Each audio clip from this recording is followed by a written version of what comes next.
All right, today we're talking about blacks on the Trail of Tears. There was this thing called the Indian Removal Act that gave the federal government the power to make an agreement with various Indian nations to say, we want to get you off your land because we know you're going to agree to that. And so the Indian Removal Act starts in 1830. That's when Andrew Jackson, y'all know the president, we trying to get Harriet Tubman to replace on $20 bill? That dude. Andrew Jackson instigates the biggest forced removal of indigenous people in what is called the Trail of Tears. Wait, hold up. Did you say that there was black people on the Trail of Tears? Yes. So there's this story that a black slave found a golden nugget in northwest Georgia, which is Cherokee territory. And so basically this set off a gold rush. But white people wanted exclusive rights to the gold mines in Cherokee territory. So basically through the Indian Removal Act, Andrew Jackson has a false treaty that forces them off their land. So the federal government, the big dogs, forced the Cherokee out of Georgia and walked them to Oklahoma. Now the Cherokee were not the only ones that were forced on the Trail of Tears. You had the Creek,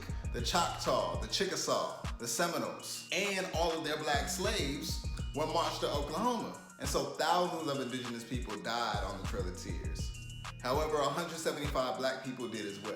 Now, when we talk about their black slaves, who are we talking about? Well, we're saying a very small group of indigenous elites. And they were mostly large plantation owners. They had a very different experience on the Trail of Tears because they had their slaves to support them than the majority of indigenous people that were forced into Oklahoma. If you had black people that came all the way out there, what was it like to be a slave underneath one of these 5 indigenous nations? Well, first of all, black people made up about 18% of the population. They cleared fields, built houses and barns, constructed docks, planted crops, and tended livestock. And black life in each nation was different, right? You had the Cherokee and the Creek who were probably the most oppressive. They had a lot of the same racial codes that you found in the rest of the Deep South. For example, black people were not allowed to marry indigenous people if you were in the Creek or Cherokee nations. But on the other hand, you have the Seminoles who are probably a lot more lenient. You find black people wearing indigenous clothes. You see them in the churches singing the old hymns that you would hear. It would be in the language that the Seminoles spoke. It would kind of have a mixture of the religions. You'd also have black and Seminoles marrying one another. So it's a lot different, not the same type of racial codes. There were also several slave revolts across all 5 nations, including one where 50 slaves got up and tried to run away to Mexico. Ain't quite make it, but this is an example. So black life was really different depending on which nation you were under. You know what I mean? If you were in the Creek, the Choctaw, the Chickasaw, you were probably running away to the Seminole because they were in the center of Oklahoma.